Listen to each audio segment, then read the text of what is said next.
Horrela gelditzen da auto bat aurrez aurreko talka baten ondoren. Bidaiarien segurtasuna bermatzeko, ibilgailuen materialek energia kantitate handiak xurgatu behar dituzte. Metalezko piezek ondo egiten dute lan hori, baina ibilgailuen kontsumoa jaitsi nahi bada, material arinagoak beharko ditugu autoak egiteko. Horretan dihardute Mondragon Goi Eskola Politeknikoko laborategi honetan. Plastiko eta konpositen teknologiak ikertzen dituzte, automoziorako material berrien bila. Gakoa, metalak eta konpositeak kombinatzen dituzten egitura hibridoa.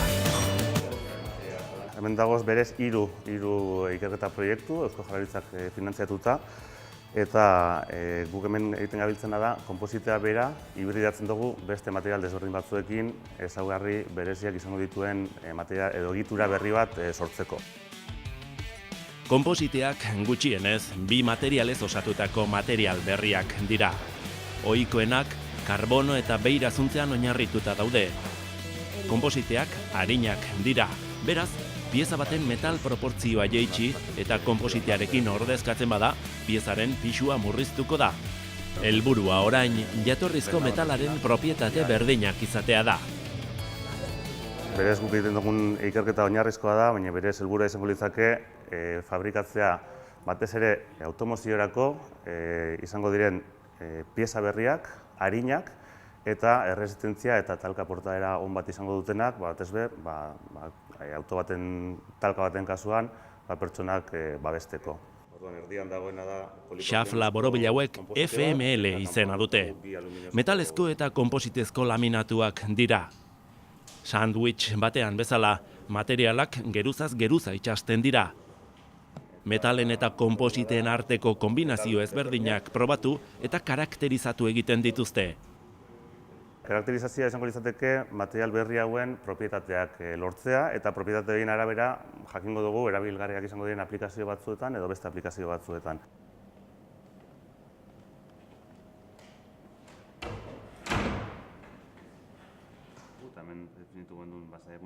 Makina honetan talka saiakuntzak egiten dituzte.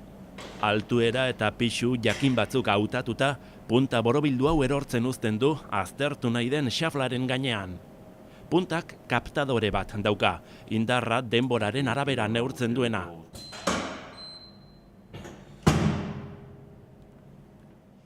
Orduan talkak iraungo dau milisegundu batzuk, igual 15 milisegundu, edo 12, edo 10, energiaren arabera, pixka eta materialaren arabera.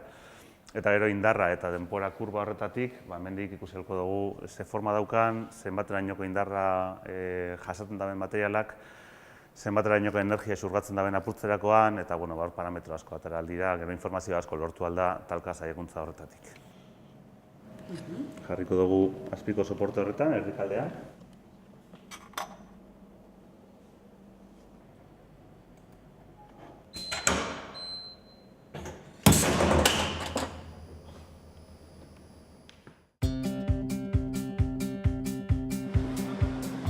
Material berrien fabrikazio prozesuak hobetzea eta merkatzea nahitaezkoa da automozioa bezalako merkatu batean arrakasta izan nahi bada.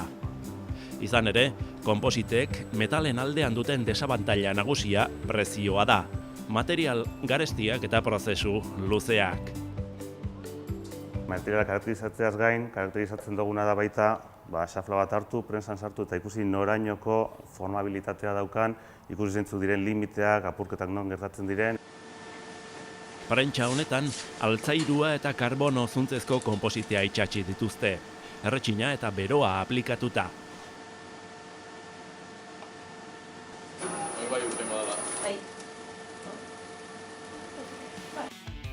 Pieza erreal baten zati bat egin nahi dute, autoaren aten barnean dagoen barra bat, alboko kolpetatik babesten duena.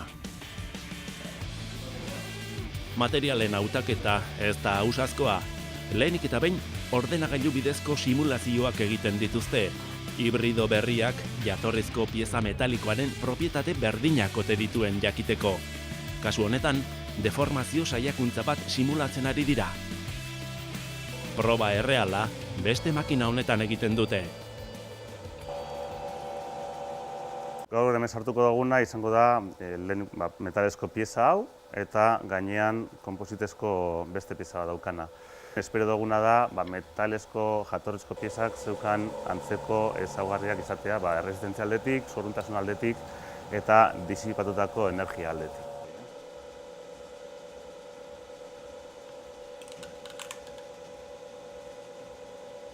Begi bistan ikusten da metala nola deformatu den, konpositea nola askatu zaion eta hausturak non gertatu diren. Gainera, sentsorek sortutako kurba honen bidez, xurgatutako eta disipatutako energia kantitatea kuantifikatu daiteke, material berriaren fitxa osatu arte. Halaxe egingo dute material kombinazio bakoitzarekin, errez eta perfektuaren bila, material hibridoak gure autoetara irits daitezen.